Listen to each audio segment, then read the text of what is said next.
নমস্কার বন্ধুরা, আজকে আমি তৈরি করে দেখাবো কাঁচা আমের ক্যান্ডি চকলেট। এখানে আমি দেখো একটা বড় সাইজের কাঁচা আম নিয়েছি। আমটাকে আমি প্রথমে একটু কেটে নিচ্ছি। খুব ভালো করে আমটাকে আগে ধুয়ে নিয়েছি।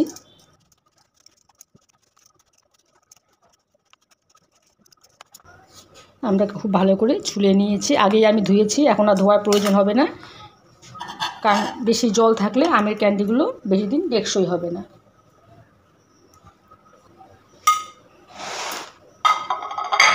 একটা গ্রেটারের সাহায্যে আমটাকে আমি প্রথমে গ্রেট করে নিচ্ছি।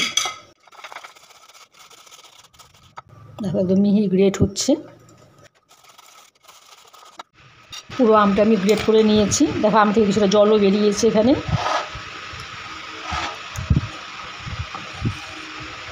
শুকনো মিক্সি জারের মধ্যে আমি প্রথমে একটু এখানে হাফ কাপ আমি চিনি নিয়েছি। চিনিটা আমি একটু গুঁড়ো করে নিচ্ছি। আর এখানে আমি দিয়ে দিব 1 ফোঁটা গ্রিন ফুড কালার। চিনিটাকে দেখো গ্রিন ফুড কালার দিয়ে আমি একটু পিষে নিয়েছি। এটা আমার পরে কাজে লাগবে।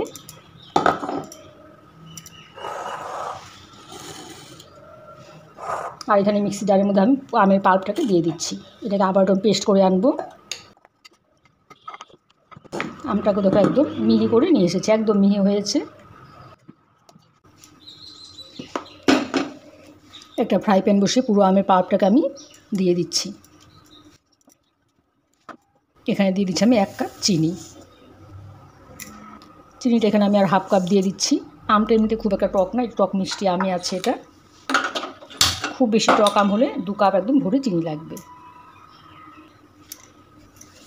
চিনি দিয়ে আমটাকে আমি খুব ভালো করে জাল করে নিচ্ছি। গ্যাসের আঁচটা এখন একটু মাঝারিতে রাখতে হবে, খুব বেশি হাই করা যাবে না। দিয়ে দিচ্ছি এখানে আমি 1 চামচ ব্ল্যাক সল্ট।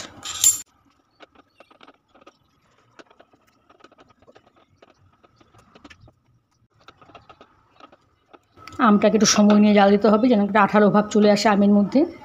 এখনও দেখো একটা আঠালো ভাব আসেনি। এখানে আমি 1 টুকরো লেবুর রস দিয়ে দিচ্ছি। এখানে দিয়ে দিচ্ছি আমি 1 চামচ চাট মশলা। চাট মশলা দেওয়ার পর দেখো কালারটা অনেকটা চেঞ্জ হয়ে গেছে।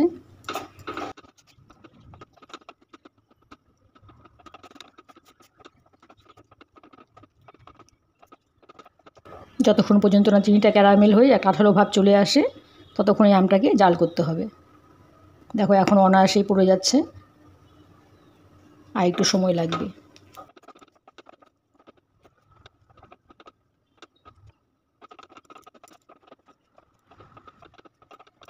চিনিটা ক্যারামেল হয়ে বেশ একটা আঠালো ভাব চলে এসেছে।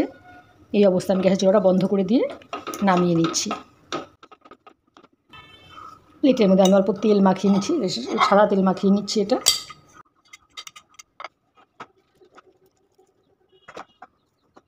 একটু ভালো করে ছড়িয়ে দিচ্ছি, তাহলে তাড়াতাড়ি ঠান্ডা হয়ে যাবে।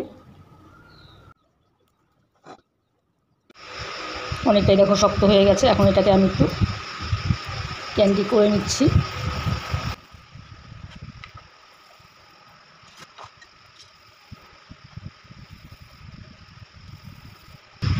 দেখো দেখতে কতটা সুন্দর হয়েছে। সবগুলো ক্যান্ডি দেখো আমি তৈরি করে নিয়েছি।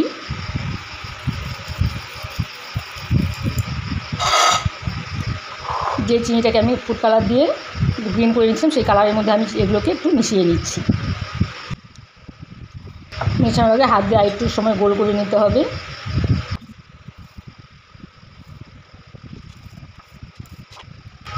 সবগুলো এই গুঁড়ো চিনির মধ্যে আমি খুব ভালো করে মিশিয়ে নিচ্ছি।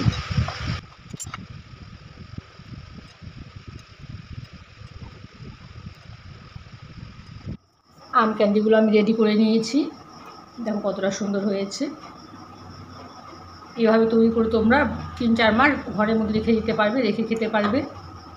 তা আমার এই আম ক্যান্ডি রেসিপি তোমাদের কেমন লাগলো জানাবে। আমার চ্যানেলটিকে সাবস্ক্রাইব করে দিও আর লাইক কমেন্ট দিতে ভুলো না। ঠিক আছে বন্ধুরা, আজকের মতো এখানেই রাখছি। টাটা।